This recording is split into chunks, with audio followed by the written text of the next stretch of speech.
ঢুকছে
একটু সাইড দিও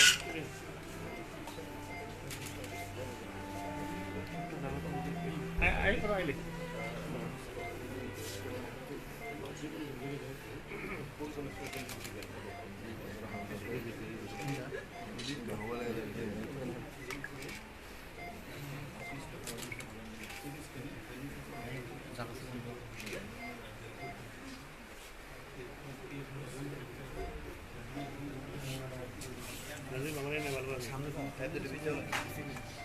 ভালো ভালো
জায়গা তেল না জায়গা তেল জায়গাটা মিডিয়া হয়ে যাওয়ার এর ভিতরে তোর এই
সিকিউরিটি ব্রাঞ্চের চা বাগানের শ্রমিক অতি গরিব ঘরের ছিল শ্রীমন্ত বিলকে কালকে যেভাবে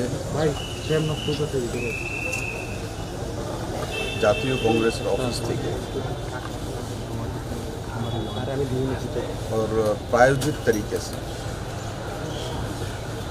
ईट पत्थर एक्सप्लोजिव पेट्रोल বোমা দিয়ে আক্রমণ করা হয়েছে। আমি ত্রিপুরার জনতাকে সেটা আপনাদের মাধ্যমে অবগত করতে চাইছি। আপনারা 4 বছর যাবৎ প্রায় সরকার চলছে, একটা শান্তিপ্রিয় পরিবেশের সঙ্গে আমরা ডেভেলপমেন্ট করে চলছি।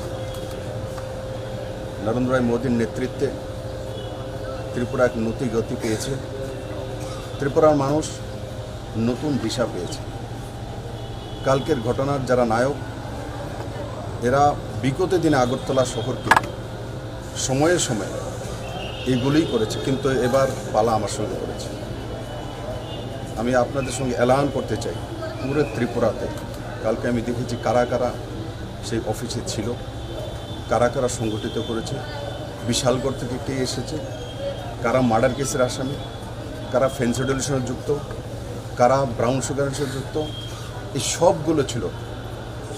এরাই কালকে এটা করা হয়েছে এবং পুলিশ সার্চ করেছে, কিছু লোককে অ্যারেস্ট করা হয়েছে। আইন হিসাবে লকে মেনে ইনভেস্টিগেশন করা হবে এবং মানুষের সামনে সত্যটা প্রকাশ করা হবে। এবং আজকে থেকে সারা ত্রিপুরা রাজ্যে বিকেলে বা রাত্রে বসবো ল অ্যান্ড অর্ডার নিয়ে। পুরো রাজ্যের মধ্যে যারা গুন্ডাগিরি করার জন্য তৈরি হয়েছে, যারা এইসব কাজ করে অভ্যস্ত ছিল, এখন মনে করছে উকসানি দিয়ে নামবে। ত্রিপুরাতে আমি থাকতেও দেবো না, এসব করতেও দেবো না। ত্রিপুরাতে ওরাই থাকবে যারা শান্তিরূপভাবে গণতান্ত্রিক পদ্ধতিতে রাজনীতি করবে এবং গণতন্ত্রের মাধ্যমে আমরা মানুষের কাছে যাব, মানুষের সুখ দুঃখ শুনব এবং রাজ্যের ডেভেলপমেন্টকে নিয়ে যাওয়া শাসক দলের কর্তব্য, সেটাই আমরা করব, সেটাই করে আসছি। আজকে আগরতলা শহরকে বনমালী শহরের মতো একটা শান্ত জায়গাকে যেভাবে প্রায়োজিত তরিকে ঘটনা ঘটিয়েছে, এবার নিশ্চিত 4000 এই ধরনের লোক রয়েছে, পুরা লিস্ট করে বসবো এবং তাদের কোনো মতেই সরকার বরদাস্ত করবে না এবং তার যোগ্য জবাব সরকার দেবে। আর এভাবে পুলিশের উপরে আক্রমণ, আমি পুলিশের মন্ত্রী, আমি পুলিশের দায়িত্ব রয়েছি, বোমা আমার কাছে রয়েছে, এগুলো অত্যন্ত লজ্জাস্কর এবং নিন্দনীয় এবং সরকার তার কড়া ব্যবস্থা নেবে। এবং আমি আবারও বলছি, ত্রিপুরাতে কোনো স্মাগলার এবং গুন্ডাগিরির জায়গা নেই। যারা ভেবেছিল এগুলো করে আগরতলাকে কলাপস করার চেষ্টা করবে, তাদেরকে শক্ত হাতে মোকাবেলা করা হবে এবং কাউকে ছাড়াও। স্যার, পুলিশের সাথে সংবাদকর্মীও আক্রান্ত হয়েছে কালকে। হ্যাঁ, নিশ্চিত আমি দেখেছি ফুটেজগুলো, আপনাদের সংবাদ মাধ্যমের বন্ধুদের উপর আক্রমণ করা হয়েছে। আমি বললাম না আপনাদেরকে, এদের রাজনৈতিক ব্যবসা পটল উঠে গেছে। এখন ফার্স্টেশনে এগুলো করাচ্ছে এবং জায়গা থেকে দাগি আসামিদেরকে তুলে এনেছে। আগরতলার লোক খুব কম আছে এখানে, জায়গা থেকে এনেছে। কোথা থেকে এনেছে সমস্ত ডেটা আমাদের কাছে পৌঁছে যাচ্ছে এবং তাদেরকে কোথায় রাখতে হবে, তাদের কী ব্যবস্থা, আইন হিসাবে আমরা সমস্ত কিছু করব। আমি আপনাদেরকে বলবো যে আপনারাও যে আপনাদের উপরে আক্রমণ হয়েছে সেগুলো জনতার সামনে তুলে ধরা প্রয়োজন।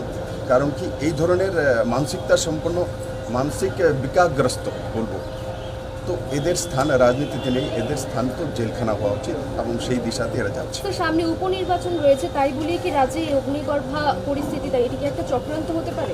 দেখুন, উপনির্বাচন যখন ডিক্লেয়ার হবে তখন হবে, এখন তো ডিক্লেয়ার হয়নি, সেটা ইলেকশন কমিশনের কাছে দায়িত্ব আছে। উপনির্বাচন হোক, নির্বাচন না হোক, রাজ্যের আইন শৃঙ্খলা বজায় রাখা সবার দায়িত্ব। রাজনীতি করা গণতান্ত্রিক অধিকার, মিছিল মিটিং করা গণতান্ত্রিক অধিকার, কিন্তু বেছে বেছে গুন্ডা এনে মার্ডারার এনে তারপর আগরতলা শহরে ত্রাস করা, ত্রাসের অধিকার এই সরকার দেবে না। দেখুন আজকে থেকে কি শুরু হয়। কেন্দ্রীয় প্রতিমন্ত্রী প্রতিমা ভৌমিক মহোদয়কে, ত্রিপুরা রাজ্যের প্রথম মহিলা প্রতিমন্ত্রী, পেট্রোল বোম ওনার উপরে ছাড়া হয়েছে। আমার 4-5 জন মহিলা কনস্টেবল যদি না বাঁচাতেন তাহলে হয়তোবা আজকের কী দিন হতো চিন্তা করে দেখুন। যে স্পর্ধা কত বড়, এটা চাইছে কি, কত বড় আস্পর্ধা। সমস্ত মহিলারা নিশ্চিত গর্জে উঠবে এবং তার জবাব ত্রিপুরা महिलारा निश्चित थे। तो पुलिस का ये एलिगेशन है। देखिए, पुलिस के मोरल बूस्ट करने के लिए आपने देखा, मैं पुलिस के साथ TSR कैंप हो, बैरक हो, मैं पूरे परिवार के साथ मिलता हूँ, सबके पास जाता हूँ, उनके सुख दुख के भागी होता हूँ।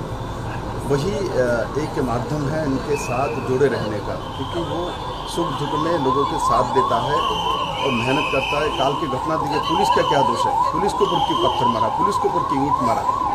तो इस तरीके से जे लोग ये अगरतला में पहले भी करके आए हुए हैं, किया हुआ है, तो ये दोबारा रिपीट करने की कोशिश की, किंतु ये सरकार ये सब बर्दाश्त नहीं करेगी।